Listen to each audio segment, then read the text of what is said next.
안녕하신가요? 저는 50대가 되도록 결혼 한 번 안 해본 아줌마입니다.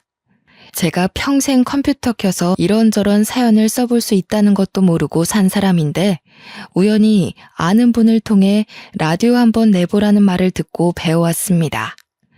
제가 결혼을 안 해봤다고 인사를 드렸잖아요. 사실은 정확히 말하자면 결혼식을 꾸리고 웨딩드레스까지만 입었다고 말씀드리고 싶네요.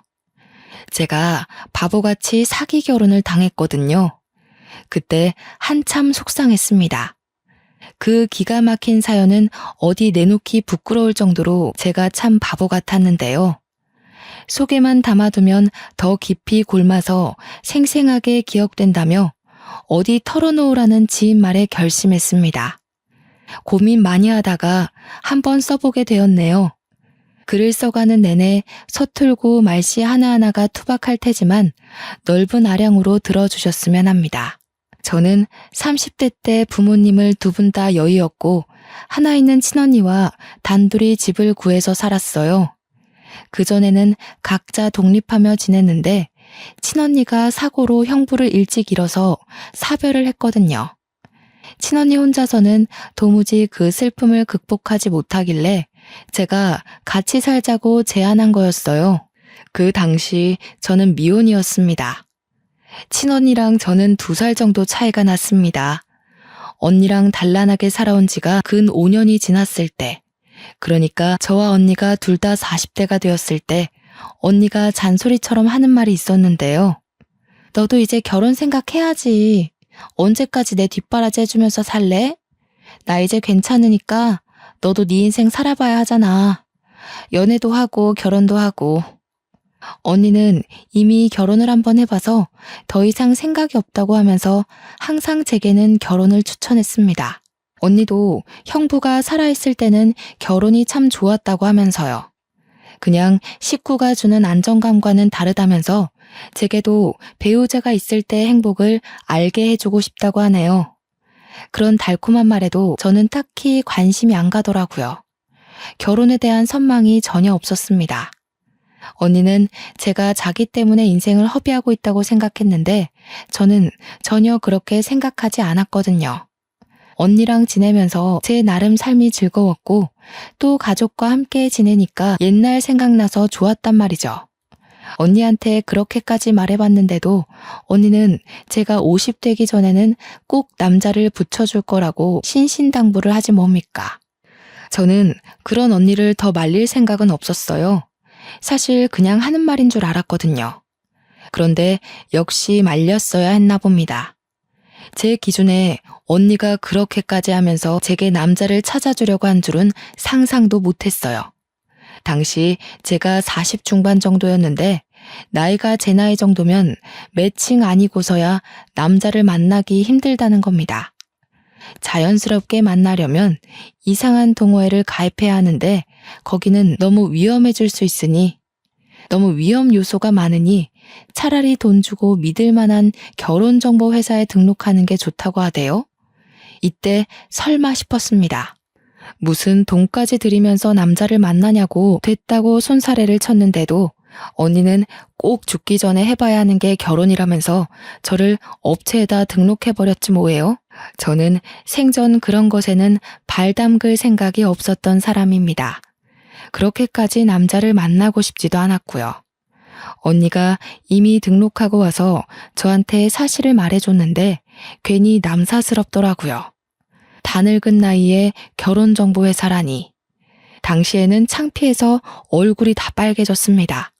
그런 데는 돈 많은 사람이나 조건 좋은 사람들 있는 곳 아니야?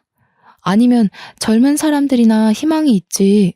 나는 직장도 변변찮고 나이도 많잖아. 괜히 돈 버리는 짓 했네. 지금이라도 물을 수 없어? 거기는 웃긴다. 당사자도 아닌데 왜 확인 연락이 없대? 식구라서 민증이랑 가족관계 증명서 가져가면 등록해주더라. 그리고 이 좋은 걸 왜 몰라? 우리 또래도 생각보다 많아. 오히려 우리 또래가 더 많을 수도 있지? 젊은 사람들은 알아서 기회가 찾아오는데 우리같이 나이 있는 사람은 기회가 적으니까. 내가 정말 좋은 남자 해달라고 했으니까 기다리고 있어봐. 언니가 너무 서두르는 느낌이 없지 않아 있었지만 이때만 해도 언니의 생각보다는 언니가 마음대로 그런 큰 돈을 들여 일을 벌인 것에만 신경이 가 있었어요. 그렇다고 다툰 건 아니에요. 언니가 제 걱정을 많이 생각해서 그랬단 걸 아니깐요. 저는 언니와 함께 개인 애견 카페를 차려 운영 중인데요. 그 사망보험금으로 차린 카페예요. 그래서 부모님이 주신 선물이라 생각하고 정말 열심히 공부해서 운영해 나갔죠. 평소 강아지를 좋아하는 언니와 제 마음이 맞아서 시작한 사업이었고 아파트 단지 주위에 있어서 가족 단위 손님들이 제법 많이 와요. 그래서 먹고 살 만큼은 벌고 있었습니다. 그러나 그게 어디 대놓고 자랑할 만한 재산은 아니었어요. 결혼 업체에 등록하려면 내부 사정을 하나하나 밝혀야 했을 텐데 제 형편없는 조건으로도 되는 게 있었나 보더라고요. 그게 민망해서 언니한테 슬쩍 물어봤는데 언니는 그것도 업체마다 커트라인 조건이 다르다고 자기가 알아본 업체는 신생업체였는데 그래서 커트라인이 다소 낮게 잡혀 있었다네요. 언니도 자세히는 모르지만 어떤 손님들 하는 얘기를 엿듣고서 그곳을 찾아가 봤다고 합니다. 이미 엎질러진 물이고 환불도 안 된다고 하니까 저도 그만 될 대로 되라 식으로 마음을 놓아버렸어요. 그렇게 한 4개월이 흘렀을까요? 언니가 예전 엄마와 같은 병으로 몸져 눕게 된 거예요. 이미 완치 시기를 놓친 유방암이라고 했습니다. 언니가 스스로 입원을 한 뒤에 저한테 연락이 왔었는데요. 저는 그 전화 한 통을 받고 나서야 처음으로 언니의 지병을 알게 되었습니다. 너무 놀라서 장사를 접으면서까지 언니 간병에 올인을 했는데 알고 보니까 언니는 이미 자기의 병세를 알고 있었던 겁니다. 내가 사망보험금 들어놨거든. 우리 동생 혼자 두고 가는 게 미안해서 언니로서 주는 용돈이야. 누구 주지도 말고 너 혼자 다 써야 돼. 남은 생 실컷 누리다가 나중에 우리 식구 다 같이 만나자. 먼저 가서 기다리고 있을게. 무슨 소리 하는 거야? 왜 그런 마음 약한 소리를 해? 진짜 나를 걱정하고 미안했으면 힘내서 살 생각을 해야지. 어차피 완치도 안 될 텐데 돈 들여서 뭐해. 힘든 상태로 연명만 하는 셈일 건데. 혹시 결혼업체에서 연락 안 왔어? 그거 연락 오면 꼭 받아야 돼? 지금 이 와중에 그게 문제야? 언니 앞날이나 걱정해. 내 일은 내가 알아서 잘할 테니까. 대체 왜 나를 나쁜 동생으로 만들어? 내가 언니를 위해서 노력해볼 수도 없게 왜 이제서야 얘기를 했냐고. 제가 그때 언니를 얼마나 나무랐는지 모릅니다. 화가 나서 원망스럽기까지 했어요. 그럼에도 언니는 그동안 자기 힘들 때 옆에 있어줘서 고마웠다고, 끝까지 같이 못 있어줘서 미안하다고 그간 못했던 고백들만 할 뿐이었습니다. 언니는 몇 번 치료를 받았는데도 암세포가 번지기만 할 뿐 의사도 더 이상은 가망 없다고 했고 그렇게 호스피스로 옮겨졌어요. 그곳에선 입원한 지 일주일 만에 급격한 컨디션 저조로 세상을 떴고요. 어쩌면 부모님이 돌아가셨을 때보다 더 힘들었던 것 같습니다. 제겐 정말 하나밖에 없는 가족이었거든요. 옆에 가족이 단 한 명도 남지 않았다는 건 생각보다 더 무섭고 혼자인 것 같은 기분이더라고요. 언니 장례를 마치고 언니랑 같이 썼던 방을 정리하면서 발견하게 된 것이 있었는데요. 하나의 봉투였습니다. 봉투에 제 이름이 써져 있는 것 보니 제게 주는 편지 같았어요. 그것을 읽는데 저는 언니가 왜 그렇게 제 옆에 남자를 두려고 했는지 알겠더라고요. 언니는 제가 이렇게 혼자 남게 될 걸 이미 알고 있었다는 겁니다. 자신의 몸 상태가 시한부라는 걸 알아서 제 옆에 오래 있을 수 없다는 생각에 그리 급히 서둘렀던 거였어요. 그리고 적당한 조건을 갖춰야만 업체에 등록할 수 있다는 커트라인도 언니가 자기 사망보험금을 추려서 부모님 것까지 10억이 되는 자산을 기재했기 때문에 통과된 거였고요.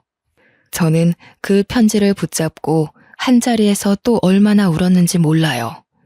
언니의 마음도 모르고 그저 원망만 하고 보낸 것 같아서 그게 너무 죄스러웠습니다. 부모님도 모자라 언니까지 차례로 다 떠나버리니 저는 정말 혼자가 되었더군요. 언니 말대로 옆에 배우자라도 있었다면 이 시간을 좀 더 수월하게 극복할 수 있었을까요? 저는 한동안 재기하기 어려울 정도로 집구석에 박혀서 울기만 했어요. 얼마나 울었으면 진이 다 빠져서 이틀간 잠만 자기도 했습니다. 그렇게 삶에 대한 의지를 놓아가던 어느 날 그간 한 번도 반응 없던 전화가 울렸는데요. 모르는 번호였습니다. 처음엔 안 받았어요. 그런데 연이어서 다시 울리더니 끊어지고 또 울리기를 3번이나 해서 받아보았습니다. 알고 보니 언니가 등록해놨던 결혼정보회사 연락의 연락이었어요. 죄송합니다. 제가 지금 사정이 안 돼서. 혹시 거기 들어간 돈 뺄 수 있나요? 100% 환불은 바라지도 않아요. 다만 조금이라도 괜찮으니 환불하고 싶은데요.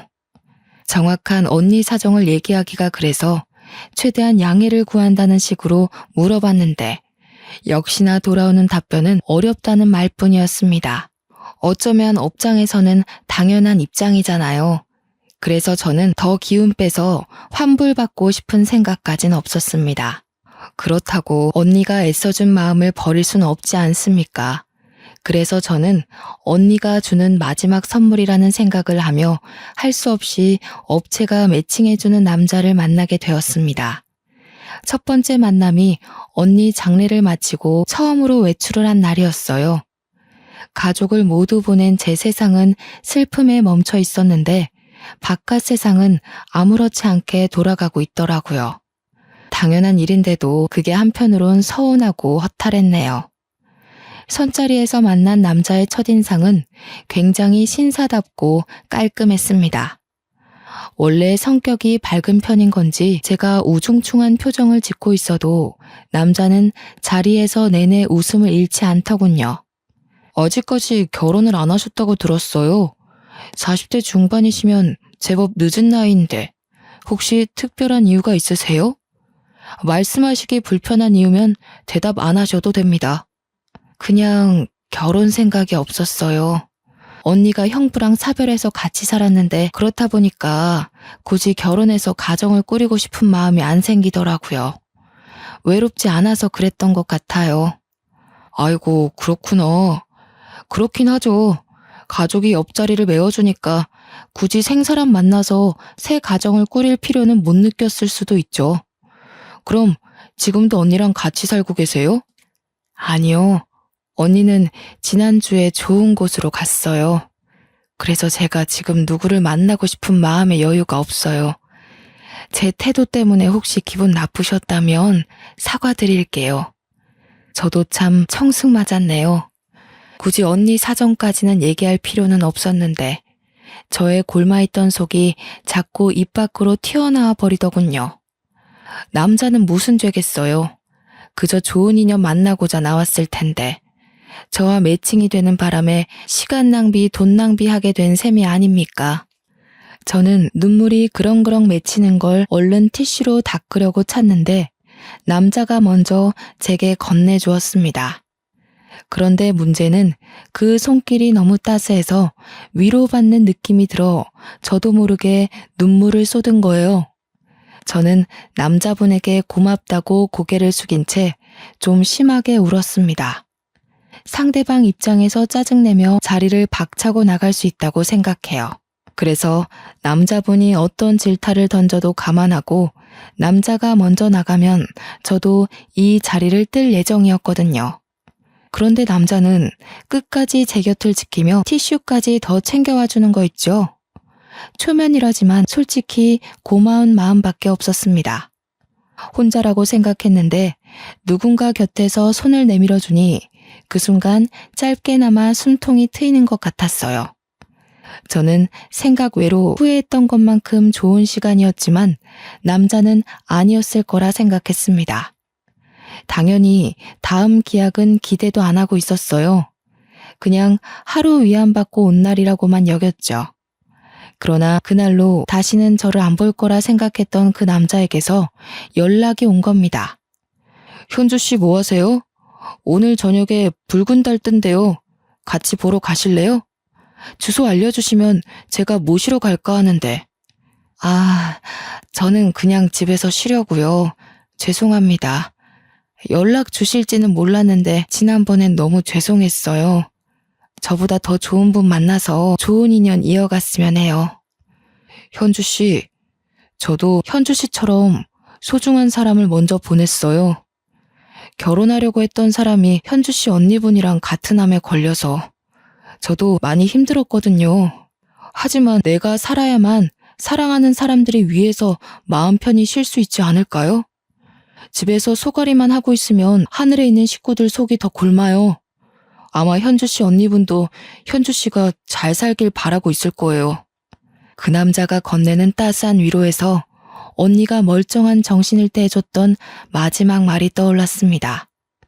사망보험금 다 쓰고 즐기고 오라는 언니가 순간 눈앞을 스쳐갔죠.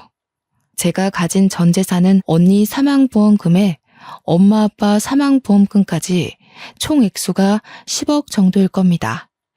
언니가 밑에 물려준 후손 신경 안 써도 되니까 저보고 꼭 혼자 다 쓰라고 했잖아요. 남자분이 저처럼 같은 경험을 겪어서 제가 남자분에게 끌렸던 것일까요? 그분의 따뜻한 위로에 크게 흔들린 저는 그때부터 남자분이 부르는 대로 밖을 나갔던 기억이 납니다. 그 남자도 결혼할 여자가 있었으나 결혼까진 못했으니 총각이었고 저도 처녀였잖아요. 아무래도 그게 저희 둘 사이를 급격히 좁히는데 큰 원동력이 아니었나 싶어요. 남자는 여자들이 좋아할 만큼 다정하고 배려심이 깊은 사람이었습니다. 늘 제 감정을 먼저 생각해주며 제 마음속 이야기를 경청해서 들어줬죠. 그 때문에 더 저는 마음 놓고 속내를 비쳤던 것 같네요. 그분 품에서 몇 번이나 언니를 그리워하며 울었는지 모릅니다. 아마 남자는 제가 아니었더라도 그 어떤 여성분들에게 신사 같은 분이 아니셨을까 싶어요. 그래서 남자분을 향한 제 마음에 어느새 사심이 깃들었다는 걸 알고서 접으려 했으나 어느 날 그 남자가 저한테 뜬금 고백을 하는데 내용을 듣고 깜짝 놀랐습니다. 현주 씨를 가까이서 지켜드리고 싶어요. 현주 씨처럼 이렇게 마음 여리고 순수한 분 옆을 감히 탐내서 죄송해요. 현주 씨가 괜찮다고 한다면 더 가까운 사이가 되고 싶은데 허락해 주시겠어요? 남자가 제게 반지를 주면서 청혼을 하는 거 아니겠습니까? 저는 솔직히 결혼은 애써 기대 안 하고 있었거든요.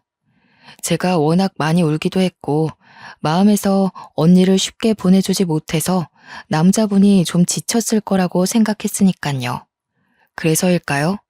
남자가 제 곁을 지켜주고 싶다고 청혼을 해주는데 언니가 저더러 배우자가 주는 행복은 좀 다르다고 했던 말을 온몸으로 느꼈네요. 그러면서도 한편으로는 살짝 고민도 했습니다. 제가 나이 50이 다 돼가기도 했고 그 나이 먹도록 해볼 건 나름 많이 해봤으나 결혼은 처음이라서 생각 없이 뛰어들기가 좀 망설여지더라고요. 제 나이면 도전이 어려워져요. 게다가 제 팔자에 결혼은 없을 거라고 이미 단념하고 산 지가 오래라. 그래서 남자가 해준 청혼을 받고도 솔직히 걱정 많이 했는데요.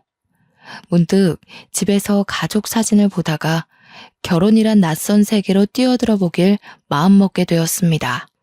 언니 말대로 결혼하면 지금보다 더한 행복감이 올 거라는 기대감을 만끽하기로 했죠. 그 남자가 만들어 놓은 인생 설계에 함께할 의지가 생기자 저 또한 좀 더 적극적으로 마음을 표현하게 되더군요.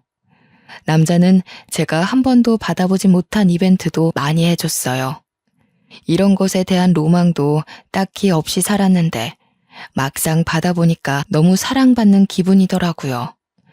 가족이 곁에 없어서 다시는 웃지 못할 거라 생각했는데 저는 이렇게 슬픔을 잠시 잊을 만큼 행복한 나날을 보냈습니다. 다만 제가 걱정이 됐던 건 남자분이 특히 꽃 선물을 많이 줬는데 그 안에는 꼭 주얼리가 함께 동봉되어 있거든요.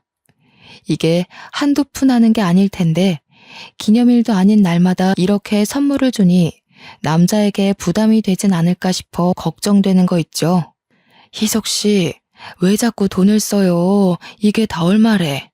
이렇게까지 안 해줘도 저 충분히 희석 씨 마음 알아요. 이러면 제가 미안해지잖아요. 내가 있는 게 돈뿐인걸요? 현주 씨한테 내 모든 걸 걸겠다는 표시예요. 그리고 현주 씨가 곧 제 사람이 될 거잖아요. 제 것한테 제 마음 퍼주는 건데 뭐 어때서요? 이쯤에서 업체에서 본 정보가 다시 떠올랐는데요. 이 남자는 20억 자산가로 기재되어 있었어요. 직원한테 듣기로 술 브랜드 공장을 운영한다고 했던 것 같네요.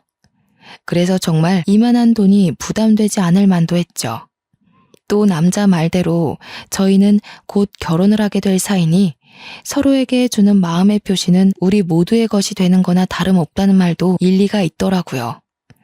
저와 남자는 다툼 한 번 없이 이렇게 무난한 만남을 지속해가고 있었습니다. 행복한 하루만 계속되던 중 한 번은 제가 남자를 집에 초대한 적이 있었는데요. 결혼하기 전에 제 집을 소개해드리고 집에서 밥 한 끼 해주는 게 예의라고 봤기 때문이에요. 그 당일에 제가 얼마나 진수성찬을 차려놨는지 몰라요. 남자가 좋아하는 걸로다가 전부 만들어 놓느라 꼭두 새벽부터 일어나서 요리를 했거든요. 가족들 있을 때도 이렇게까진 차려 먹은 적이 없는데 저도 그 남자한테 많이 빠져 있었나 봅니다. 남자가 집에 도착해서 초인종을 눌렀을 때 정말 소녀처럼 설레었던 기억이 나네요. 나이 50을 바라보는 입장에서 현관문까지 그렇게 달려본 것도 처음이었어요. 문을 열자마자 남자의 얼굴보다 꽃다발이 먼저 들이밀어졌는데요. 오늘은 제가 선물 좀 주려고 했는데 또 선수를 빼앗겨버려 조금은 심통이 났습니다. 물론 두근거리고 기분 좋은 어리광이었다고 봐야겠죠. 그런데 말입니다. 저희 집이 주택이라서 대문을 열면 마당을 넘어 골목이 보이거든요. 제가 남자의 꽃을 받고 기뻐하던 중 우연히 그 골목을 보게 되었는데 웬 여성분이 저희 집을 빤히 쳐다보고 있는 겁니다. 나이는 저랑 또래거나 저보다 살짝 어려 보이는 것도 같았습니다. 보자마자 살짝 소름이 돋았던 건 제가 오해할 수도 없게 너무 노골적으로 저희 집을 보고 있어서였어요. 저희 집을 보고 있었는지 아니면 저희를 보고 있었는지 명확히 알지 못했지만 확신할 수 있었던 것은 여성분의 시선이 저희 쪽 언저리를 돌고 있었다는 거예요. 어떤 영문인진 모르겠으나 만약 저희를 보고 있던 게 맞다면 너무 무섭지 않나요? 대체 뭐 때문이었을까요? 저는 더 이상 버티고 서 있질 못하고 얼른 그 남자를 끌어당겨 문을 닫았습니다. 남자는 제 표정을 보고 왜 그러냐고 묻더군요. 아니, 웬 여성분이 저희를 쳐다보는 것 같아서요. 동네 주민 얼굴은 제가 다 알거든요. 그런데 처음 보는 사람이었어요. 왜 저희 집을 그렇게 쳐다보고 있는 건지. 제가 무서워하자 남자가 씩씩하게 창문 쪽으로 걸어갔습니다. 창문 밖으로 주위를 확인하는 것 같더니 아무도 없다고 하네요. 그 말에 곁으로 가서 저도 확인해봤는데 횡한 골목만 있을 뿐 정말 그 여자가 없어졌더라고요. 하지만 착각했다고 생각하기엔 그 여자의 시선이 너무 저와 남자를 향해 있었기에 도무지 잊기가 어려웠는데요. 남자는 저를 심각하게 걱정해주며 같이 마음 써주는 덕에 그냥 그러려니 하고 넘겨버렸습니다.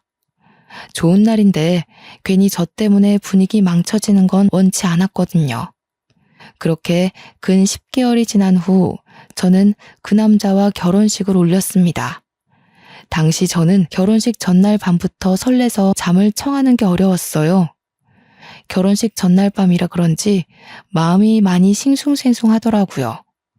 언니에게 이러한 인연을 만들어준 것에 감사를 전하며 다음 해부터 시작될 50대부터의 삶을 행복하게 보내겠다고 마음속으로 인사를 하면서 잠이 들었네요.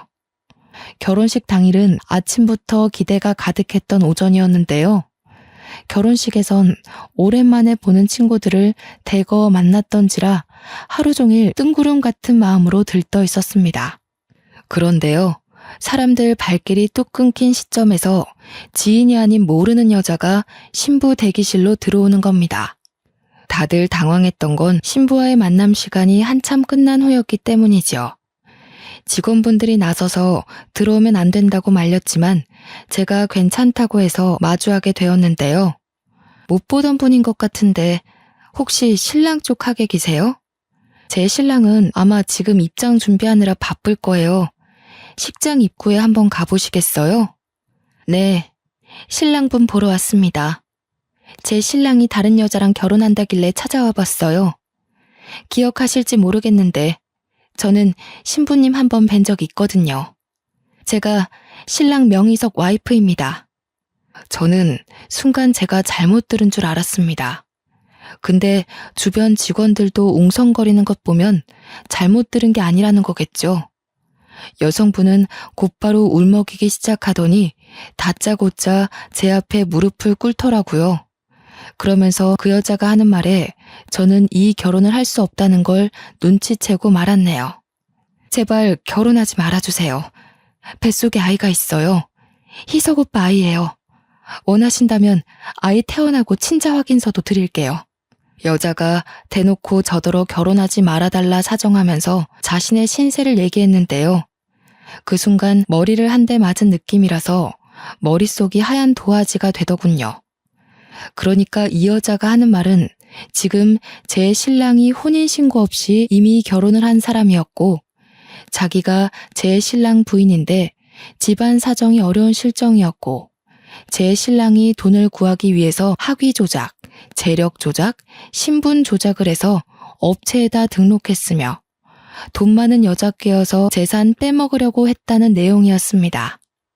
정신없는 와중에 대충이나마 들었던 사실이 이랬다는 거니까 더 세세한 내용은 얼마나 기가 막히겠어요. 제가 그쪽 말을 어떻게 믿죠? 다짜고짜 찾아와서 그런 말을 하면 제가 바로 믿어야 하나요? 저는 제 신랑 말을 먼저 들어야겠어요. 그만 나가주세요. 신랑 쪽에선 분명 아니라고 하겠죠. 하지만 사실이에요. 당신이랑 연애하면서도 남편은 내내 저랑 같은 지붕 아래 살고 있었다고요. 저희 집에 남편 옷이랑 물건 다 있거든요. 원하시면 보여드릴게요. 그러니까 제발 이 결혼하지 말아주세요. 저 남편 없이 못 살아요. 여자가 덧붙이는 말을 들어보니 제 신랑이 원래 제 돈만 빼먹고 저를 버리려고 했기 때문에 저와의 결혼 얘기는 당연히 없었대요. 그러던 어느 날 갑자기 제 신랑이 본처에게 청첩장 내밀었고 새로 결혼하고 싶은 여자가 생겼으니 그만 사이를 정리하자고 했다네요.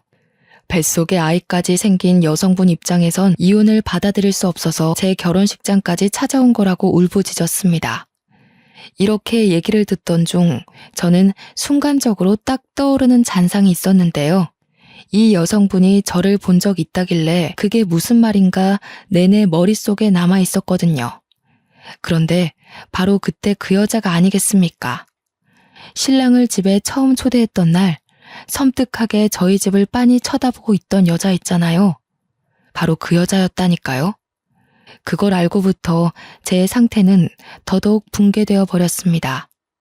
여성분은 계속해서 제 앞에서 오열을 하고 있고 저는 입장 10분을 앞두고 멍 때리기만 했고 직원들은 상황이 상황인지라 차마 입장해야 된다고 재촉하지 못했죠.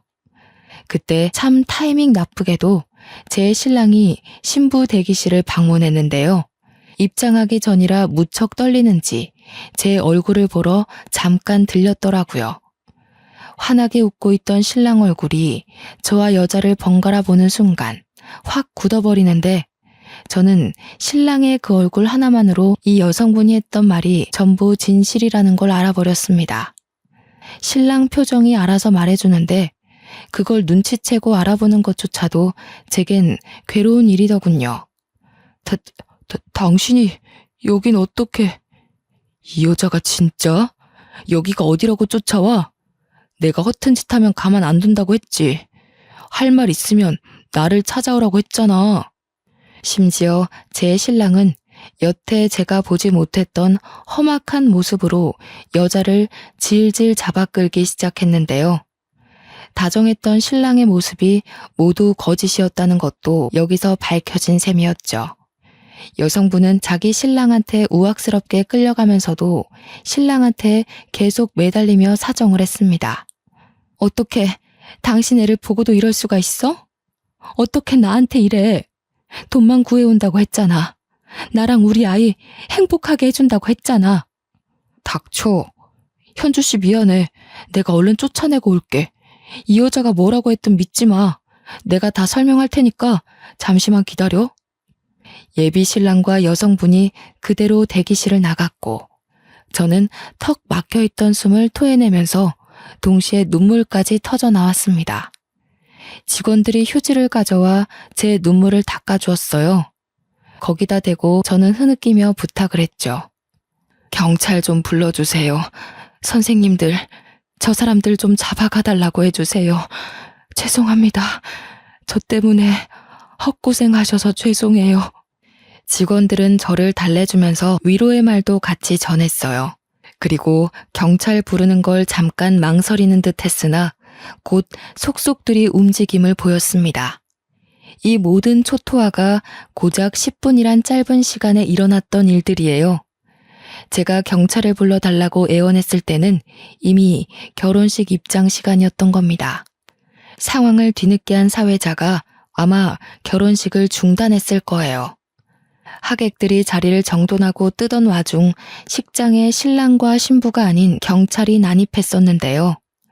경찰들이 밖에 있던 신랑을 찾아서 연행했다고 하더라고요. 원래는 그대로 경찰서에 끌려갈 처지였지만 신랑이 저 한번 만나게 해달라고 사정을 하는 바람에 경찰과 동행하여 신부 대기실을 찾아온 거 있죠. 다시 마주한 신랑이 옆에 경찰을 끼고서 제게 무릎을 꿇고 빌기 시작하는데 저는 그 모습을 보면서도 행복했던 10개월간의 만남이 몽땅 부서지는 느낌만 받았습니다. 미안해 현주 씨. 저 여자와의 관계를 얘기 못한 건 미안한데 내가 정말 사랑하는 건 현주 씨가 맞아. 저 여자가 뭐라고 했든 다 거짓말이야. 저 여자 나 모함하려고 찾아온 거라고. 그렇다고 하기엔 내가 들은 게 너무 많아요, 희석 씨. 내 재산이 탐나서 나한테 접근했던 거였어요? 제가 희석 씨한테 어떤 심정으로 가정사를 털어놓은 건데 어떻게 사람이 그리 간사해요? 아니야, 오해라니까. 저 여자가 그런 소리 하든 내 말을 믿어야지 왜 엉뚱한 사람 말을 믿어. 현주 씨, 그러니까 내가 다 설명하겠다고 했잖아요. 현주 씨가 경찰 부른 거죠. 내가 당신한테 10개월 동안 얼마를 쏟아부었는데 정작 내 돈 빼먹은 건 당신이잖아. 제 신랑은 자기 분을 못 참고 혼자서 욕까지 짓거렸습니다. 제 앞에 처음 드러내는 날 것의 모습이었을 테지요. 그때의 신랑은 정말 제가 알던 사람과는 완전 다른 사람이었어요. 제게 화를 내면서도 미친 사람처럼 계속 저를 붙잡고 늘어졌습니다. 그 순간 신랑이 쫓아낸 줄 알았던 여자가 마찬가지로 경찰한테 연행된 채로 다시 찾아와서는 신랑 신상에 대해 모조리 고백하기 시작했는데요. 경찰 선생님, 저 사람 이런 사기 처음 아니에요. 아마 여기저기 돈 떼인 여자들 많을 거예요. 당장 제 남편 잡아가서 죗값 치르게 해주세요. 완전 드라마 같은 상황이 아닙니까? 제가 다 늦은 나이에 무슨 부귀 영화를 누리겠다고 결혼을 하고자 했던 건지 순간 행복을 기대했던 제 자신이 2배로 무너지는 기분이었어요. 본처는 자기 남편이 저와 결혼해서 자기를 떠날 바엔 그냥 감옥을 보내는 게 낫다고 판단했나 봅니다. 아주 적극적으로 자기 남편의 민낯을 샅샅이 밝혀주더군요. 그 때문에 신랑은 참지 못하고 제 손을 놓고서 본처한테 뛰어갔습니다. 그 두터운 손으로 본처의 머리채를 꽉 잡는데 하마터면 닭싸움이 될 뻔했던 걸 경찰이 나서서 상황이 진정되었네요. 바깥에는 하객들 쫙 깔려 있었습니다. 저는 일부러 얼굴 비추지 않고 한참 신부 대기실에만 있었어요. 친구들이 저를 걱정해서 만나고자 했으나 당시 저는 아무도 보고 싶지 않았던 듯합니다. 한참 그곳에서 울기만 했거든요. 그리곤 정신을 차려서 신랑과 그 여자를 고소했습니다. 당연히 사람 신원을 제대로 파악하지 못한 결혼정보회사에도 손해배상을 청구했고요. 제가 웬만하면 재산을 대거 사용해 본 적은 없는데 정말 엉뚱한 곳에 아까운 돈을 써버린 셈이 되었네요. 변호사님 도움을 받아서 최대한 소송할 건 모두 했으나 차마 상간녀 소송은 못했습니다. 어찌 보면 저야말로 그 여성분에게 상간녀 아니었겠어요? 변호사님 말로는 제 신랑이 사실혼 관계였다는 걸 숨겼고 저는 그가 유부남인 걸 모르고 있는 상태였으니까 위자료 청구 소송이 들어오더라도 당연히 기각될 거라고 하더군요. 그런데도 하지 않았습니다. 그냥 긴 싸움을 하고 싶지 않았던 것 같아요. 그런 곳에 더는 기운 뺄 마음의 여유가 없었던 거죠. 그렇게 힘든 시련을 마무리 짓고 저는 식구들을 한데 모아놓은 묘자리를 찾았습니다. 언니, 내가 결국 이 모양 이 꼴이 됐어. 괜히 잘 살아보겠다고 욕심내서 그런가 봐. 그냥 우리 강아지들 데리고 평범하게 지내다가 갈게. 이런 모습으로 찾아와서 미안해. 저는 해가 저물기 전까지 묘자리 앞에 앉아 있다가 내려왔어요. 이미 카페 개들은 우리 집에 있었고 내일부터 다시 카페를 오픈해야 되니 개들을 옮기기 전에 매장 청소를 해야 했습니다. 그래서 늦은 저녁쯤 카페를 찾았죠. 그런데 카페 앞에 누가 서 있더라고요. 손님이 찾아온 건가 싶어서 내일부터 정식 운영한다고 말해주기 위해 다가갔는데 그 남자 손님은 다름 아닌 얼마 전 제 결혼식을 참석했던, 그러니까 고등학교 때 사귀었던 남자친구였습니다. 나이 50에 남자친구란 말을 입에 올리는 것이 여전히 어색하네요.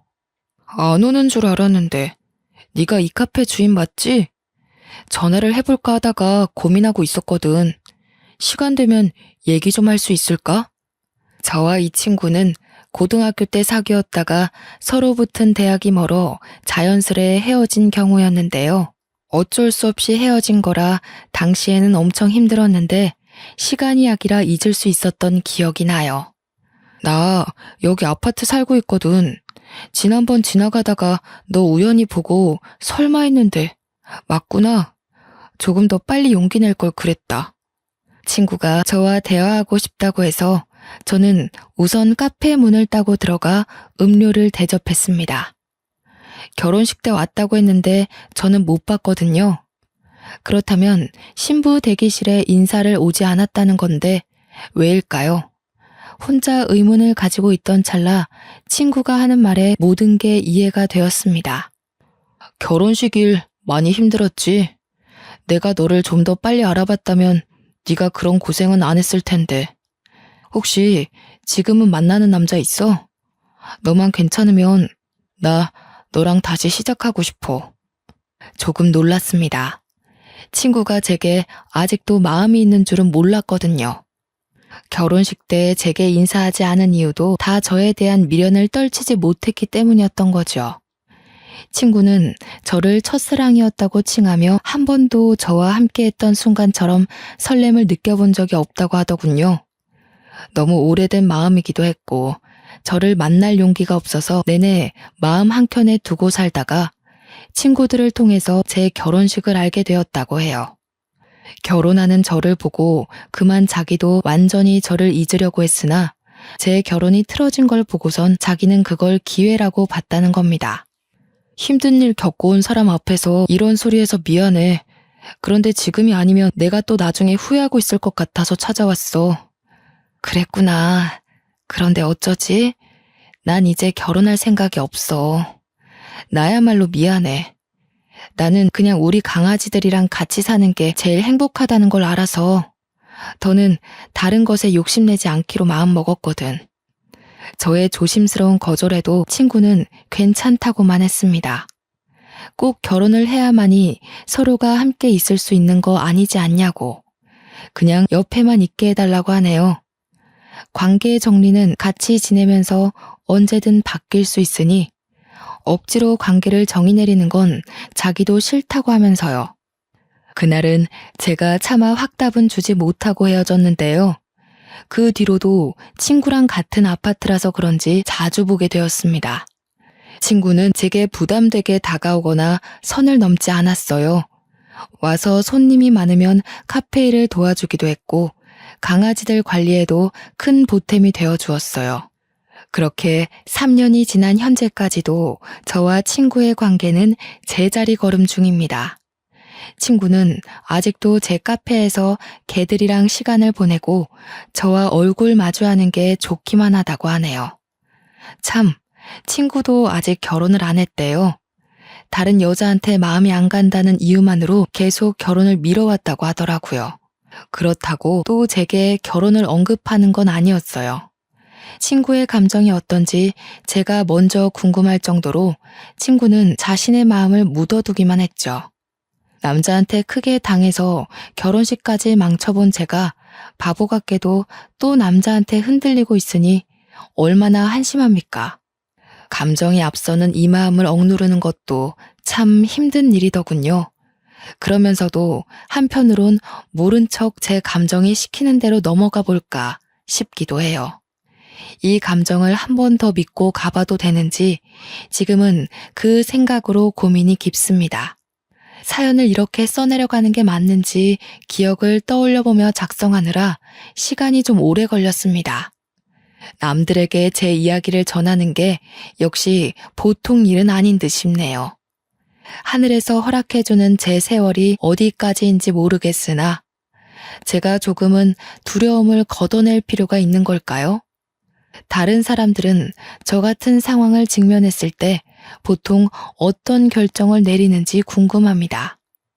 누구는 원래 사람한테 대이기도 하면서 사람한테 치유받고 그러는 거라고. 삶이 본래 그렇게 살 수밖에 없도록 만들어졌다고 하는데 그 말이 맞는 걸까요? 그만 마음을 내려놓아야지. 그때 크게 당한 사건을 그만 잊어야지. 하는데도 이 두려움을 완전 모른 채 하는 게 참 어려운 일인 것 같습니다. 그래도 그 친구한테 참 고마운 것이 있어요. 매일 곁에서 같이 있어주는 친구의 노력 덕분에 제가 혼자라는 생각에서는 벗어났다는 겁니다. 저는 세상에 혼자 남겨진 것 같다는 생각 때문에 외롭거나 무섭지는 않아요. 아마 저는 이렇게 저만의 속도대로 마음을 추스르다가 친구에게 서툰 감정을 고백할지도 모르겠네요. 젊을 때는 혼자 있는 삶이 마냥 자유롭고 혜택이라고 생각했었는데요. 소속감이라는 게 사람 감정에 참 큰 기여를 하더라고요. 젊을 때는 가족이 있었잖아요. 어디서 뭘 하든 혼자 하더라도 제 뒤편에는 늘 가족이란 울타리가 있었잖아요. 그게 없어진 어디에도 소속되지 않는 삶을 산다는 건 감히 생각만으로 느낄 수 있는 기분이 아니더군요. 그래서 말씀드리고 싶어요. 사랑하는 사람과 묶여있는 가족이 있다는 건 참 든든한 시간이에요. 너무 익숙해서 우리가 못 느끼는 것뿐이지 우리는 늘 가족한테서 조건 없는 지지를 받으며 살아가고 있다는 걸 꼭 기억하고 가족에게 사랑의 표현을 많이 해주시면 좋겠습니다. 먼저 겪은 입장에서 알려드리는 건데 이미 그런 가족을 잃고 나서 깨달음을 얻는다는 건 생각보다 많이 힘들어요. 그러니 꼭 있을 때 잘합시다. 끝마무리 인사를 어떻게 해야 할지 모르겠네요. 그저 모든 분들이 아픔을 덜 느끼는 방향으로 지혜롭게 살아가셨으면 합니다. 여태까지 경청해 주시고 관심 가져주셔서 고맙단 말씀 드리고 싶어요. 그럼 이만 글을 마치도록 하겠습니다.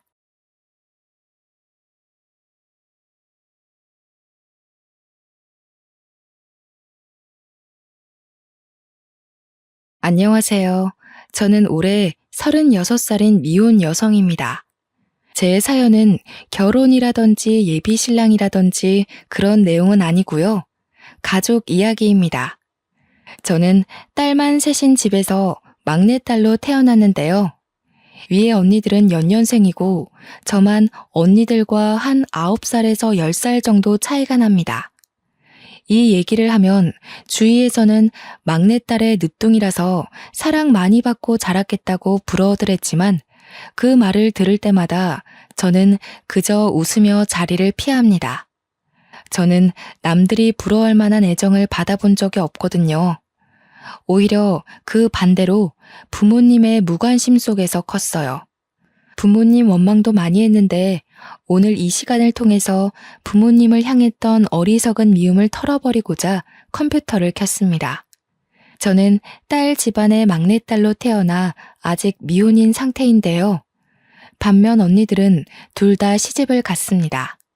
제가 막 20대가 되었을 때 언니들은 아빠가 소개해준 형부를 만나 결혼을 했어요.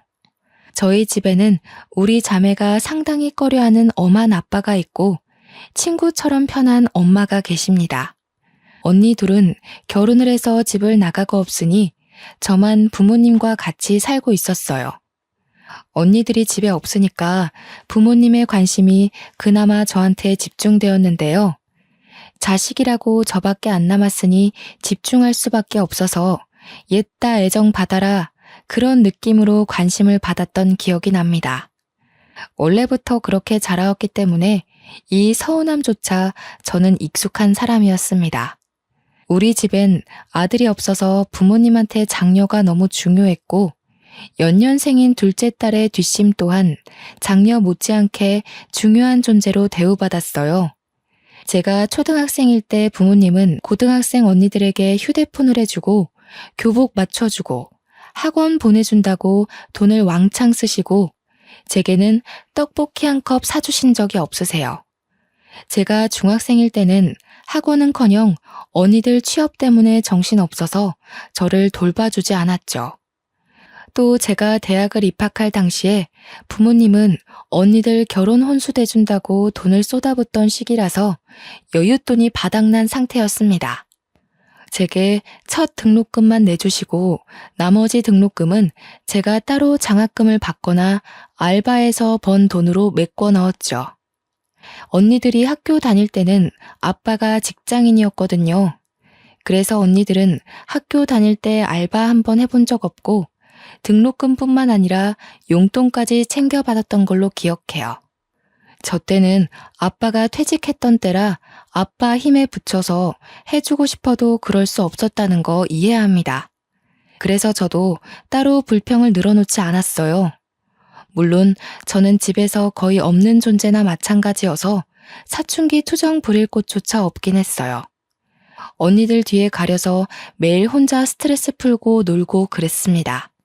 언니들은 가끔 저더러 부모님이 성적 관리도 안 해주고 놀아도 신경 안 써서 좋겠다고 하는데 그 말을 듣고서 한참 사춘기일 때 저는 언니들이 나를 약올리는 건가 생각이 들었어요. 제가 불평만 안 했다 뿐이지 저는 부모님 관심 받는 언니들이 훨씬 부러웠으니까요. 여기까지만 말씀드려도 제가 어떤 환경에서 어떤 대우를 받고 자랐는지 대충 감이 오시지 않습니까? 다들 아들 하나 낳아야 되는 거 아니냐고 과거에 부모님한테 그렇게 잔소리를 해댔다는데 저희 부모님은 딸 셋이면 충분하다고 아들보다 딸이 속정 깊다면서 시대를 앞선 답변으로 주위의 간섭을 차단했다고 들었습니다. 그 마음이 제게까진 닿지 않았던 걸까요? 제 눈에는 부모님이 아들 없어서 언니들한테 뼈 빠지게 쏟아붓는 걸로만 보였거든요. 저희 아빠가 늘 호랑이처럼 지엄한 분이라고 말씀드렸잖아요. 그만큼 다가가기 어려웠다는 말인데 언니들조차 아빠랑 속 얘기는 거의 안 해봤을 거예요. 아빠는 평소 저희와 대화를 나눌 때 격식을 차린 자리에서만 저희를 불러다 나앉혀놓고 말씀하시는 분이셨습니다. 주로 사회생활 대처며 앞으로의 계획 등 이런 진부한 얘기를 할 때만 저희에게 대화를 시도했죠. 이런 대화만 하는데 어떻게 마음으로 가까워질 건덕지가 있었겠습니까? 아빠와 저희 자매가 친해지기 어려웠던 또 하나의 이유는 바로 시집이었는데요. 아빠는 늘 저희가 빨리 시집을 가길 바라셨습니다.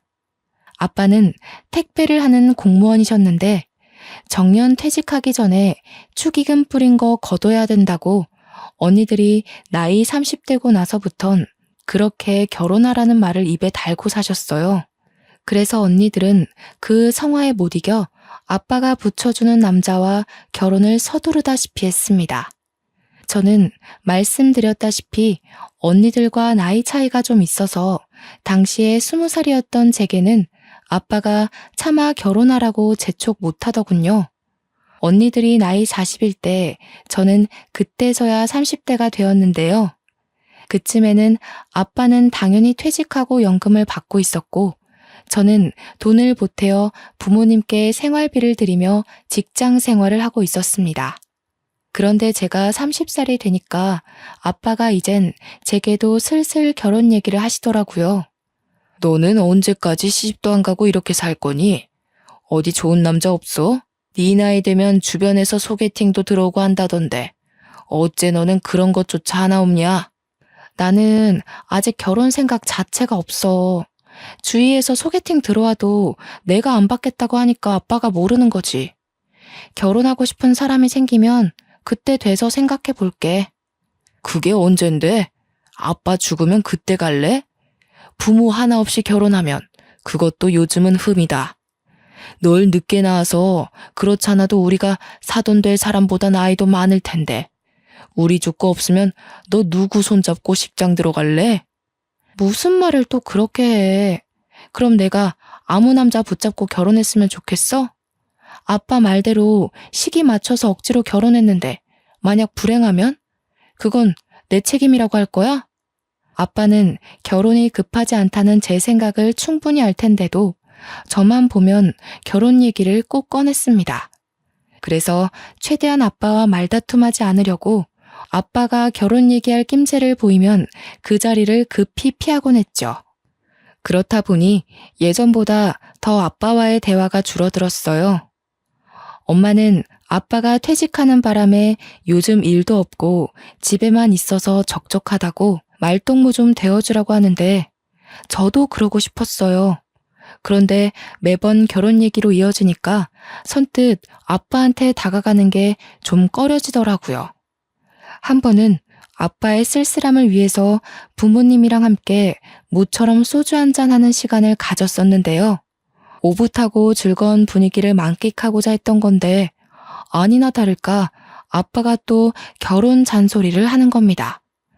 언니들은 시집 잘만 갔는데 너는 왜 그렇게 못 가냐? 도대체 뭐가 문제니? 내가 네 언니들에 비해 너를 신경 못 써주긴 했지만 해도 너무할 정도로 남자를 안 만나니까 아빠가 걱정이 돼서 그래. 내가 안 만나고 싶어서 없는 거라니까? 솔직히 나는 혼자가 좋아. 결혼도 하고 싶은 사람이 생겨야 하는 거지. 그런 남자가 안 생기면 그냥 혼자 살아도 될 것 같아. 이거 싫고 저거 싫고 그래서 어떻게 결혼해서 남편이랑 어울려 살래? 혼자 살면 그건 뭐 좋은 줄 알아? 나중에 다 죽고 너 혼자 세상에 남겨지면 그것만큼 후회되는 일이 없을 거다. 아빠야말로 왜 이렇게 결혼에 집착해? 어차피 언니들 결혼한 걸로 아빠가 뿌렸던 축의금 다 거뒀잖아. 그럼 됐지. 뭘 나한테까지 바래. 뭐야? 거두긴 뭘 거둬? 아빠가 어디 남들 결혼식에만 돈 뿌린 줄 알아? 돌잔치며 백일잔치며 돈을 안 들인 곳이 없어. 누가 그러래?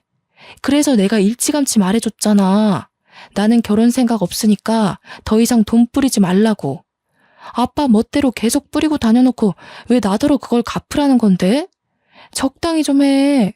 그냥 예전처럼 언니들만 신경 써. 기분 좋은 저녁 식사 자리에서 결국 저는 아니 꼽게 말투가 나갔고 술 한잔 된 아빠는 제 버르장머리에 꼭지가 나가서 버럭 언성을 높였습니다. 저도 그땐 술 때문이었는지 과거에 언니들만큼 못해줬다는 걸로 아빠한테 딴지를 걸고 말았네요. 솔직히 엄마 아빠가 언니만 신경 썼지 내가 뭐라든 관심이나 가졌어?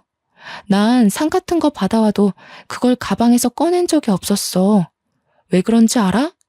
엄마 아빠는 늘 언니들 때문에 바빴거든. 이럴 거면 차라리 날 낳지 말지 그랬어. 아들도 아니었는데 딸인 거 알았을 때 날 지우지 그랬냐고.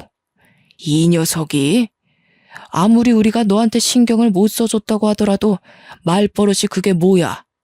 엄마 아빠 사정 몰라서 그래? 어쩜 너는 다 커도 이렇게 어린 생각만 하는 거냐? 그동안 언니들 하는 거 보면서 배운 것도 없어? 여보, 그만해요. 술이 많이 됐네. 그만 정리하고 잠자리에 듭시다. 윤희 너도 들어가서 잘 준비해라. 이건 내일 엄마가 정리할 테니까.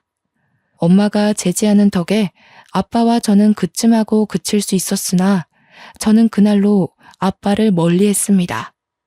원래도 가까운 사이가 아니었는데 제 고의적인 행동으로 인해서 더 멀어진 거죠.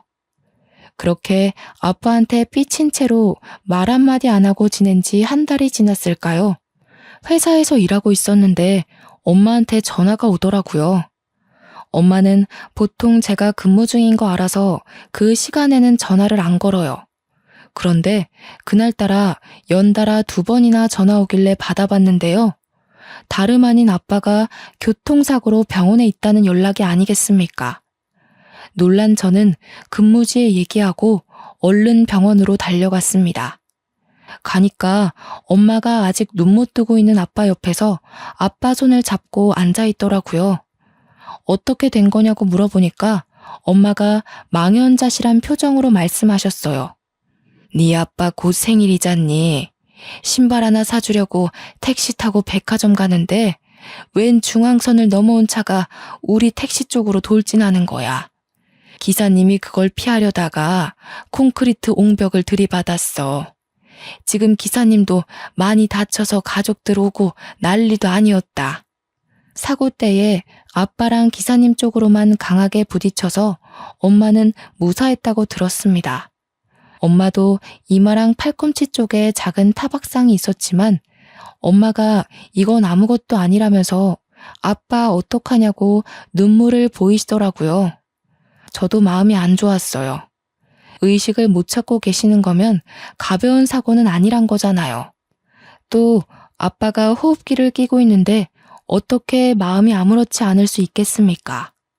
나중에 의사가 와서 하는 말로는 아빠한테서 뇌출혈 증상 말고는 따로 보이는 외상이 없다고 했으나 정확한 건 아빠가 깨어나고 정밀 검사를 좀 더 진행해봐야 알 수 있다고 했습니다. 저는 불안한 마음으로 다음날 연차까지 내면서 엄마와 아빠 옆을 지켰는데요. 그날 밤늦게 아빠가 깨어나신 거 있죠? 어차피 다음날 검사를 할 수 있기에 일단은 기다려야 했는데 문제는 그게 아니었습니다. 엄마는 깨어난 아빠의 모습을 보고는 평소와 다르다고 했습니다. 아빠가 어딘가 모르게 발음이 어눌하고 시선을 잘 못 맞췄어요. 저와 엄마가 하는 말을 잘 알아듣지도 못했고 우리를 아예 못 알아보는 것 같았죠. 말도 잘 안 하시는 데다가 인지 능력도 떨어져 보였습니다. 급한 대로 간호사를 불러서 상태를 확인을 했는데 간호사 표정이 안 좋더라고요. 왜 그러냐고 물어봐도 간호사는 증상이 예상외로 안 좋다고만 대답할 뿐 선뜻 정의를 내려주는 게 아니라서 더 묻지는 못했습니다. 다음날 정밀 검사를 몇 차례 더 진행했는데 그때서야 간호사 표정이 왜 그랬는지 알 수 있었죠. 아니나 다를까 아빠가 외상성 치매 증상이 나타났다고 하는 거 아니겠어요?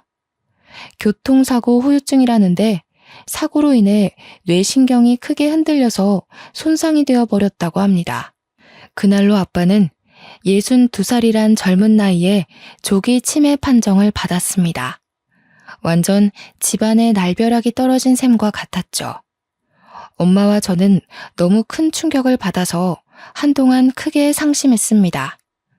어제까지만 해도 멀쩡하던 아빠가 한순간에 말도 제대로 못하는 어린아이가 되어버렸어요. 제게 결혼 언제 할 거냐면서 눈을 무섭게 뜨고 몰아붙이던 저희 아빠가 이젠 제 눈도 못 마주친다고요. 이건 아빠와 다투는 바람에 아빠가 미워서 계속 피해 다녔던 상황과는 확연히 다르잖아요. 우리 아빠가 치매라니. 저는 저를 알아보지 못하는 아빠의 모습을 받아들이기가 너무 힘겨웠습니다. 한참 상심 끝에 저는 연락 뜸하게 지냈던 언니들에게 이 사실을 알렸고 언니들이 그 주 주말에 병원을 찾아왔어요. 다른 지역에 사는 사람들이라서 본래 하던 일도 있고 주말에 시간 맞춰 오느라 다소 늦게 아빠를 살피러 왔는데요. 그래도 윤이 있어서 다행이다. 엄마 혼자 있었으면 봐주기 힘들었을 거잖아. 이게 보험 처리가 되는 문제였던가? 보험사 연락해봤어? 뇌 손상이라고 하더라도 치매 쪽으로 빠지면 보험에 불리하다는 말을 들은 것 같은데. 우선 여기 있지 말고 요양병원으로 옮기는 것부터 하자. 여기 병원 돈 많이 나와. 명절이 아니고서야 만날 일이 없어서 언니들과는 오랜만에 만나는 거였습니다. 그런데 저와 엄마와 달리 언니들은 아빠 증세를 보고도 생각보다 덤덤한 반응이더군요. 사정을 더 들어보니까 둘째 언니는 이미 심호되는 사람이 치매로 있었고 첫째 언니는 아빠한테 어릴 때 싸대기 맞은 기억 때문에 원래부터 아빠를 별로 안 좋아했던 거였어요. 그래도 그렇지 부모님이 사고가 나서 평생 장애를 안고 살게 생겼는데 너무 무심한 거 아닌가 싶더라고요. 아빠 병원비 나 혼자 감당하기 어려워. 당분간 검사도 주기적으로 받아야 된대. 엄마랑 나 생활할 돈 다 쏟아 부어도 부족할 판이야. 언니들이 돈 좀 보태줘야 돼. 우리 부모님 일이니까 저는 당연한 일이라 생각하고 제안했던 건데 형부들도 그렇고 언니들도 그렇고 제 말에 선뜻 대답하지 않는 겁니다. 서로 눈치를 보고 있는데 그 꼴이 딱 봐도 돈 나가는 게 아까워서 고민하는 모습이었습니다. 아이고 됐다. 무슨 가정 있는 사람들한테 돈을 달라고 하니 자기 식구들 먹고 살 여건도 빠듯할 텐데. 내가 저기 외가 쪽에 알아볼 테니까 너희들은 아빠 신경 쓰지 말고 한 번씩 안부 전화나 줘. 바쁜데 그만 돌아가도 좋아. 아무래도 엄마 또한 언니들과 형부들의 태도를 눈치챘나 봅니다. 괜히 거절당할 게 뻔해 보였는지 애초에 도움을 청하려고 하지도 않더라고요. 저는 이건 아니지 싶어서 막내지만 다 큰 언니들 앞에서 한 소리하고 말았습니다. 자식들이 버젓이 있는데 뭐하러 남한테 돈을 빌려. 우리가 보태서 아빠 병원비 하면 돼. 언니들이 좀 보태줘야지. 형부들 돈 많은 사람이잖아. 다른 사람도 아니고 우리 아빠가 위급해. 아빠가 언니들한테 쏟아부은 돈이 얼만데 병원비 한 번 대주는 게 그렇게 싫어? 아빠한테 쓰는 돈이 아까워서 이러는 거야? 넌 따로 챙길 식구가 없으니까 그런 맘 편한 소리 하는 거지. 그리고 아빠가 우리한테 돈 쏟아부었다고 해서 우리가 마냥 행복했을 것 같니? 나랑 언니는 그게 제일 불행이었어. 제발 아빠가 우리한테 신경 좀 꺼주길 바랬다고. 사사건건 간섭받는 게 얼마나 숨막히는지 모르지 넌? 됐어. 우리끼리 싸워봤자 뭐해. 윤희야, 일단 병원비에 대해서는 우리가 의논해보고 연락해줄게. 근데 언니가 한마디만 하자. 보이는 대로만 생각하지 마. 우리한테는 아빠 울타리가 지옥이나 다름없었어. 저는 그냥 자식된 도리로서 병원비 좀 보태달라고 했을 뿐인데 제가 이런 경고까지 들어야 할 정도로 잘못했던 걸까요? 첫째 언니나 둘째 언니나 제 말에 울컥해서 아빠에 대한 반감을 고백했는데 이 자리에 아빠가 있다는 것도 잊었나 봅니다. 아무리 아빠 정신이 온전치 못한 상태라고 해도 아빠가 함께 있는 자리였단 말이에요. 어떻게 저리 기본적인 도리도 없을 수가 있죠? 엄마는 이미 언니들을 등지고서 아빠만 살피고 있었는데 표정을 보니까 언니들한테 실망한 기색이 역력했어요. 그런데도 그 실망한 표정을 언니들한테는 들키지 않으려고 숨기더군요. 언니들은 그 정도의 말밖에 안 하고는 고작 병실에 30분 정도 있다가 우르르 나가버렸습니다. 심지어 전화로 연락해준다고 하더니 며칠을 기다려도 전화 한 통이 안 오더군요.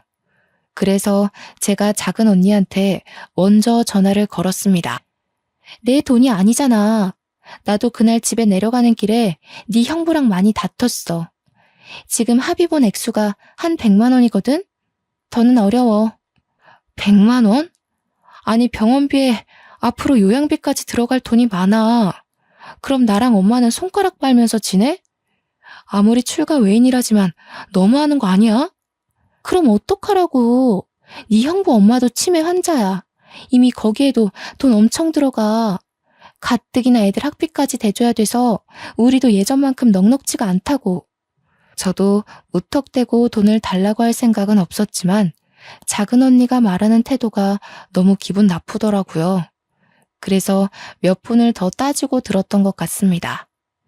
작은 언니만 그랬으면 제가 이 정도로 우라통이 터지진 않았을 겁니다. 큰 언니라는 사람은 작은 언니보다 더 했는데요. 왜냐면 큰 언니는 고등학교 때까지 아빠한테 싸대기를 맞았거든요. 장녀라는 이유만으로 큰 언니는 가장 가혹한 훈육을 당해왔어요. 그래서 그런지 아빠에 대한 반감이 작은 언니보다 더 컸습니다. 아빠가 붙여준 남자랑 결혼하는 바람에 내 인생 망했다고. 네가 첫째의 고충을 알아? 내가 첫째라고 너희들 대표해서 얼마나 혼났는데. 네가 잘못해도 내가 맞고 윤정이가 잘못해도 내가 맞았어. 너라면 아빠가 곱게 보일 것 같니? 사춘기야. 언니가 지금 나이가 얼만데 사리분별을 못해? 아빠가 아픈데 그때 반감을 이렇게 풀면 어쩌자는 거야. 그건 그거대로 아빠한테 사과를 받던가 한바탕 싸우던가 뭘 하든 나중에 할 일인 거지. 여기서 그 얘기가 왜 나와? 네가 뭘 알겠니? 윤정이 집에서 100만 원 해준다고 했다며? 나도 100만 원밖에 못 해주니까 정 힘들면 네가 좀 아껴서 살아. 넌 네가 번 돈 너한테만 쓰잖아. 그리고 너는 아빠가 남자 안 붙여줬지? 그것만으로도 행운인 줄 알고 아빠한테 은혜 갚는다 생각해. 제가 결혼 정년기가 되었을 땐 아빠가 퇴직하는 바람에 어쩔 수 없이 아빠로부터 소개를 받지 못했던 거였는데요. 그걸 저더러 특혜라고 생각하라는 큰언니 말이 너무 어이없지 않습니까? 언니들이 아빠한테 가장 크게 서운해한 점은 다름 아닌 결혼 때문이 가장 컸습니다. 언니들은 막상 결혼할 때는 좋다고 결혼해놓고 부부싸움을 하기만 하면 자신들의 인생을 이렇게 만든 아빠를 욕했어요. 아빠 덕분에 의사 사모님, 대기업 과장 사모님 소리 듣고 살면서 늘 불평불만이 많았죠. 저도 더는 구질구질하게 애걸하고 싶지 않아서 언니들에게 고작 200만 원의 도움만 받았고 나머지는 제가 아끼고 아껴서 모든 걸 해결했습니다. 어쩔 수 없이 대출까지 받으면서요. 그렇게 아빠가 태어날 때까지 부지런히 아끼며 살다가 의사가 더는 손댈 방도가 없다고 하여 아빠를 모시고 집으로 귀가하였습니다. 일상처럼 완벽하게 복귀될 거라는 기대는 당연히 안 했어요. 치매에 대해 많이 검색도 하고 조사도 해봤거든요. 그래서 매사에 불안한 마음으로 출근을 했는데요. 아니나 다를까 한날은 퇴근하고 갔더니 엄마가 급하게 외출 준비를 하고 있는 겁니다. 엄마한테 어디 가냐고 물었더니 아빠가 집을 나갔다는 거 아니겠어요? 엄마가 잠시 요리하고 있는 사이 아빠가 사라졌다고 했습니다. 놀란 저는 엄마와 같이 아빠를 찾으러 나섰고 그 사이 경찰에 신고까지 했어요. 다행히 아빠가 가지고 있는 휴대폰 덕분에 위치 추적을 해서 찾을 수 있었습니다. 그날 이후 엄마는 아빠와 자신의 손목을 끈으로 연결하고서 잠을 청했는데요. 엄마도 아닌 척하지만 그날 많이 놀란 것 같았어요. 이걸 다행이라고 해야 할지 모르겠지만 아빠는 대소변을 못 가리거나 아이처럼 음식으로 장난치는 증상은 없었습니다. 그러나 유독 돈에 집착하는 모습을 보였어요. 10원 하나라도 누가 자기 돈에 손을 대기만 하면 버럭 소리 지르면서 근처도 못 오게 하더라고요. 아빠는 그렇게 집에 있는 현금과 통장을 매일 매시간 확인하고 만지고 감췄습니다. 그런데 문제는 아빠가 아빠 돈뿐만 아니라 제 돈도 엄마 돈도 모조리 다 숨겨버린다는 겁니다. 자기 것도 아닌 카드랑 통장까지 모두 보이기만 하면 다 제 것으로 여기며 훔쳐갔어요. 한날은 출근한다고 바쁘게 나갔는데 차에 기름이 없길래 주유소에 잠깐 들렸거든요. 그런데 아무리 뒤져도 가방 속에 지갑이 없는 거 아니겠습니까? 전날 출퇴근할 때만 해도 지갑이 있었는데 다음날 아침에 없다는 건 퇴근 이후에 사라졌다는 거잖아요. 저는 아빠가 치매 걸리고 난 후부턴 퇴근하고 어딜 들린 적이 없어요. 무조건 집에 붙어 있었거든요. 그렇다는 말은 제 지갑이 집에서 없어졌다는 말밖에 안 되는데 그 순간 저는 쎄한 기분이 들면서 설마 싶더라고요. 엄마한테 전화했더니 엄마 생각도 아빠 짓이 맞는 것 같다고 하는 겁니다. 엄마가 아빠 자는 사이에 몰래 확인해서 있으면 빼내서 갖다 주겠다고 했습니다. 아빠의 이런 행동은 제가 근무지에서 일 때문에 예민해진 날이면 좀 스트레스로 와닿았어요. 그래도 참을 수 있을 정도라 여태 직접적으로 따지지는 않았죠. 저는 차를 몰고 집까지 결국 돌아갔는데요. 아무리 기다려도 엄마가 안 나오는 겁니다. 다시 전화했더니 이젠 전화도 안 받더군요. 결국 제가 올라갔는데 문을 열자마자 싸우는 소리가 들렸어요. 알고 보니 엄마가 제 지갑 빼내려다 아빠한테 걸려서 맞고 있는 게 아니겠습니까? 놀라서 신발도 못 벗고 들어가 아빠를 말렸는데 이번엔 아빠가 저를 모르는 사람 취급하며 저한테 손찌검을 하려고 하더라고요. 그걸 또 엄마가 일어나서 말리고 아주 난장판인 순간이었습니다. 안 그래도 회사 지각에 차 기름 넣을 시간까지 없어서 예민한 상태였는데 결국 저는 여태 쌓여있던 불만을 모두 터뜨리고 말았습니다.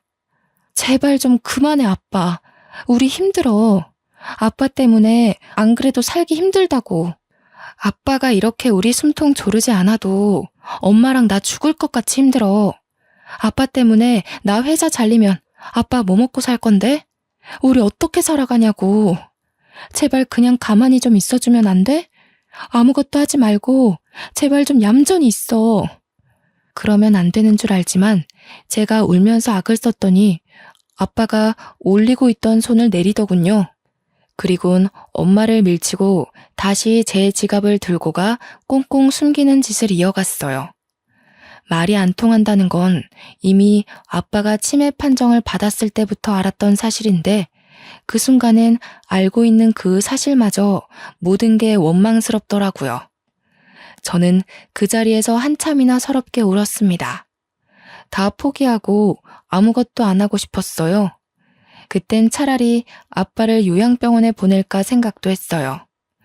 그런 생각을 입 밖으로 꺼낸 적은 없는데 제가 지쳐 보이고 금방이라도 다 내려놓을 것처럼 보였는지 엄마가 한날 저한테 그런 말을 하더라고요.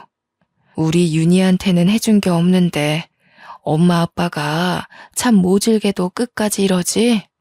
엄마가 너한텐 항상 미안해. 늘 언니들한테 선수 뺏겨서 많이 억울했을까. 아쉬운 소리 하는 걸로 들릴지 모르겠지만 엄마는 지금 네가 있어서 얼마나 힘이 되는지 몰라. 엄마는 힘 닿는 데까지 네 아빠를 직접 보필하고 싶어. 참 염치 없지만 미안하구나, 딸아. 저는 아빠가 싫어서 이렇게 피폐해진 게 아니었어요. 그냥 상황이 그럴 수밖에 없었을 뿐이라고 봐요. 그래서 엄마가 하는 말에 저는 또 한 번 흐트러진 정신을 다잡으려 안간 힘을 썼고 주저앉고 싶은 마음을 겨우 참았습니다. 그렇게 얼마 후 제 생일이 다가왔는데요. 주위에서 저더러 생일 축하한다고 술 한잔 하자는 약속이 많이 들어왔는데 그날은 제가 왜 그랬는지 생일만큼은 집안 생각을 하고 싶지 않아서 친구들과 보내게 되었죠. 엄마한테 문자로 오늘 생일이라서 늦게 들어갈 것 같다고 해버렸어요. 아빠가 치매 걸리고 난 후 처음으로 친구를 만나는 날이었죠. 엄마는 흔쾌히 알겠다고 해주셨고 생일 축하한다는 메시지도 함께 보내주셨습니다. 그 자리에서 저는 동료 직원 제안으로 남자까지 소개받으며 분위기를 즐기려고 애썼어요.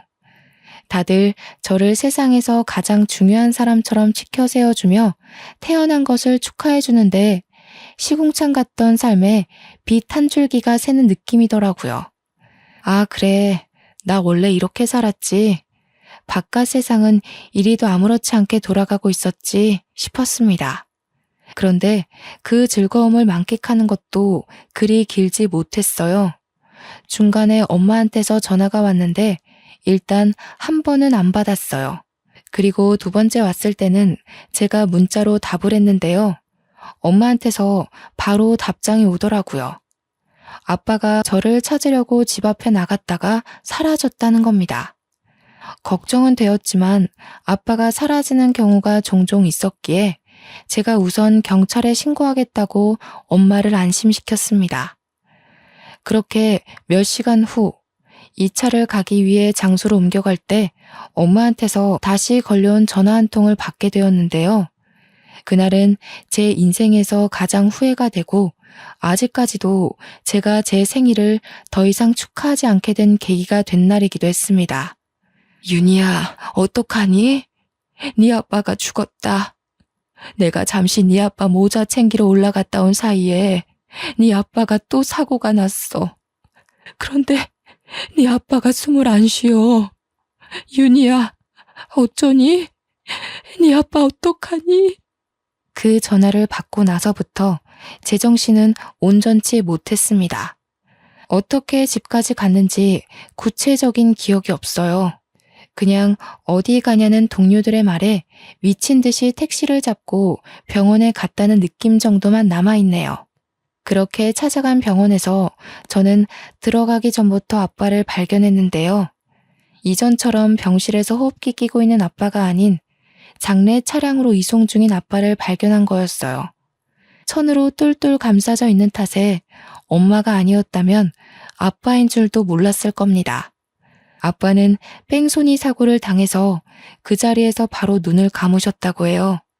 그 순간 얼마나 후회가 되었는지 모릅니다. 그냥 술자리 가지 말고 집에 갔다면, 내가 제 시간에 집에 들어가서 가족들이랑 생일을 보냈다면, 그랬다면 우리 아빠가 죽지 않았을 텐데.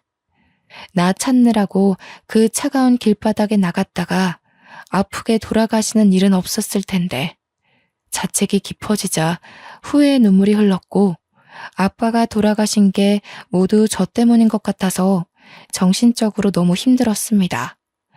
아빠의 부고 소식에 언니들까지 그 새벽에 다 올라오고 저희는 정신없이 장례를 준비했어요. 형부가 상주를 서고 다들 장례 절차랑 비용에 대해 안내받는다고 정신이 없었는데 저는 구석에 박혀서 죄책감에 고개도 못 들고 바보같이 계속 울기만 했습니다. 그러자 첫째 언니가 약간 짜증을 내면서 저를 부르더군요. 최윤희, 언제까지 놀고 있을 거야? 지금 갑자기 상나서 한 손이라도 더 필요한 거 몰라? 적당히 하고 와서 도와. 그런다고 아빠가 살아 돌아오시는 거 아니다. 너도 아빠한테 짜증 많이 냈다면서. 엄마 말론 아빠 때문에 네가 많이 힘들어했다고 그러던데? 너도 솔직히 그만하고 싶었을 거 아니야. 그리고 언젠가 일어날 사고였어. 치매 증상에서 제일 위험한 게 밖으로 놔두는 거잖아. 사고랑 직결된 문제니까. 언니 둘은 저더러 자기들이랑 똑같이 아빠한테 학을 떼놓고선 뭘 이제 와서 후회하고 우냐고 하더라고요. 그 소리를 듣는데 화가 났던 저는 당시 저의 죄책감을 언니들한테 풀려고 했던 것 같아요. 언니들은 아빠 자식 아니야? 지금 남이 죽었어. 아빠가 돌아가셨는데 겨우 그렇게밖에 말 못해? 막말로 아빠가 언니들한테 형부들 붙여준 게 그렇게 잘못된 일이야? 언니들도 형부들 돈 많아서 좋다고 여기저기 자랑하고 다녔잖아. 잘난 것도 없는 언니들 아빠가 뒷바라지 다 해서 사모님 소리 듣게 만들어줬잖아. 어머머, 우리가 무슨 자랑을 했다고 그래. 너 없는 소리 지어내고 그러는 거 아니다. 잘 모르면서 어줍잖게 시비 걸지 마. 그리고 방금 잘난 것도 없다고 했니? 너만큼 잘난 게 없겠어?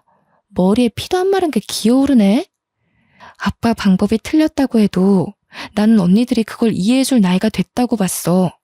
나도 아빠가 어떤 마음으로 언니들한테 애썼는지 알겠는데 언니들은 대체 왜 몰라? 아니면 알고도 그냥 모르고 싶은 거야?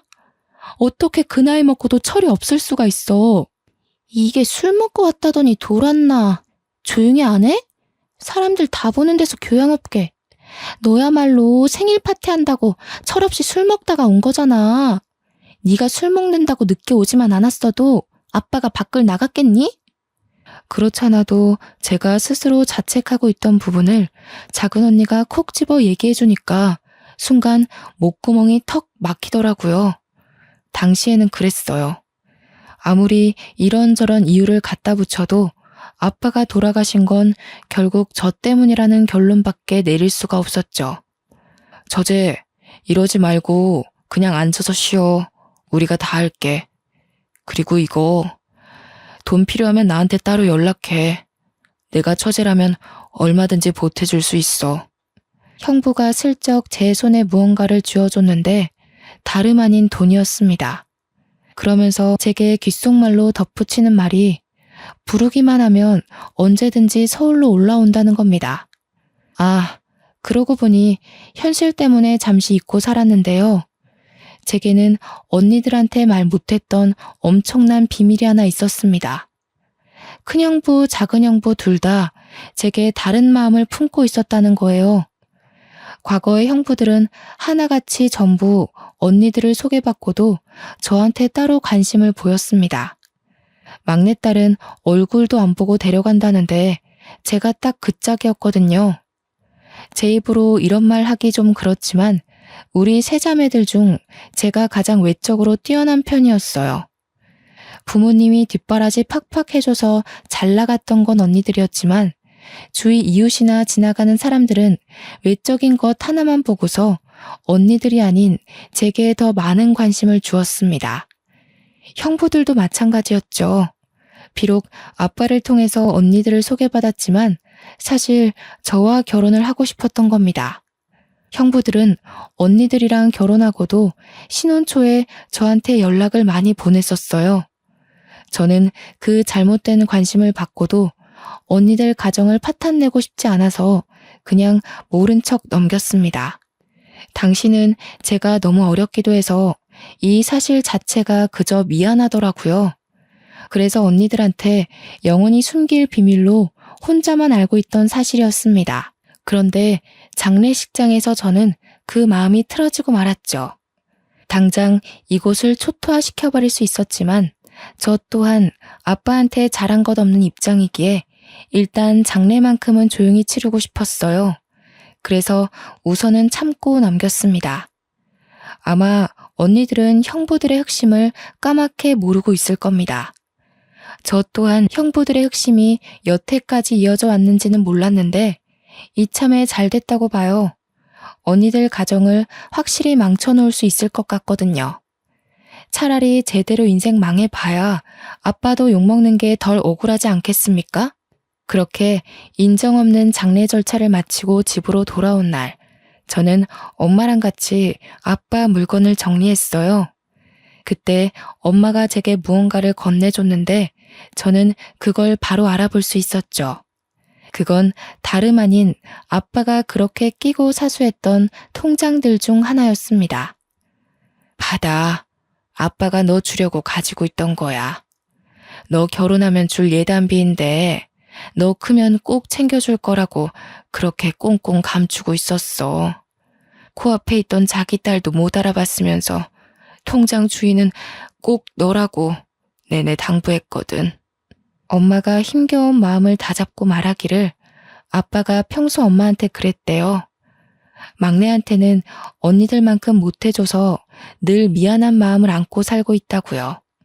언니들은 태어날 때부터 걸음마를 하고 유치원을 가고 초중고에 대학까지 가는 내내 한시도 눈을 떼본 적이 없는데 결혼까지도 신경 써주고 모은 돈 다 털어가면서 바치고 그랬는데 저는 아빠 스스로도 평생 죄책감을 묻어두고 있었을 정도로 쓸쓸히 크게 했다고 말이에요. 아빠도 그걸 알아서 제 생각만 하면 그렇게 미안한 마음밖에 없었다고 합니다. 그나마 저한테는 해줄 수 있는 게 이것밖에 없었기에 아빠는 연금에서 생활비를 제한 모든 돈을 차곡차곡 모았다고 했어요. 엄마가 주는 통장을 받고 그걸 펼쳐보는데 저는 바닥에 놓인 아빠의 영정사진을 차마 쳐다볼 수가 없었습니다. 통장 내용을 보자마자 눈물을 터뜨렸기 때문인데요. 통장 잔액 옆에 입금자 명이 전부 미안해 막내딸로 기재되어 있는 거 아니겠습니까? 평소 고맙다, 미안하다 이런 말 못하시는 분이라는 걸 알아서 이 간결한 표현 하나만으로도 아빠의 마음이 얼마만큼 담겨 있는지가 충분히 느껴졌어요. 아빠는 어릴 때부터 어렵게 살아서 자식만큼은 돈 때문에 걱정하지 않도록 살게 해주려고 젊은 시절부터 피땀 흘려 일만 했다고 했습니다. 엄마가 옆에서 지켜보는데 단 한순간도 제대로 휴일을 보낸 적이 없었다고 했어요. 주말에도 친구 일하는 데 가서 일용직으로 돈을 벌었고 평일에는 택배 일하면서 돈을 벌었고 허리가 아픈데도 병원비 나가는 게 아까워서 파스만 붙이며 견뎠다고 합니다. 기억할지 모르겠는데 아빠가 치매 걸리고 나서 다른 건 다 기억 못해도 딸들 생일은 꼭 기억하더라고. 옛날에 그렇게 뼈 빠지게 일하면서도 너희들 생일에는 아빠가 꼭 휴일을 냈거든. 아빠한텐 그날이 유일하게 쉬는 날이었지. 그러고 보니 저희가 아주 어릴 땐 꼭 생일 때 외식을 했던 기억이 납니다. 전혀 인지를 못하고 있었는데 엄마가 말해주니까 생일마다 아빠까지 온 식구가 함께 있었던 장면만 떠오르더라고요.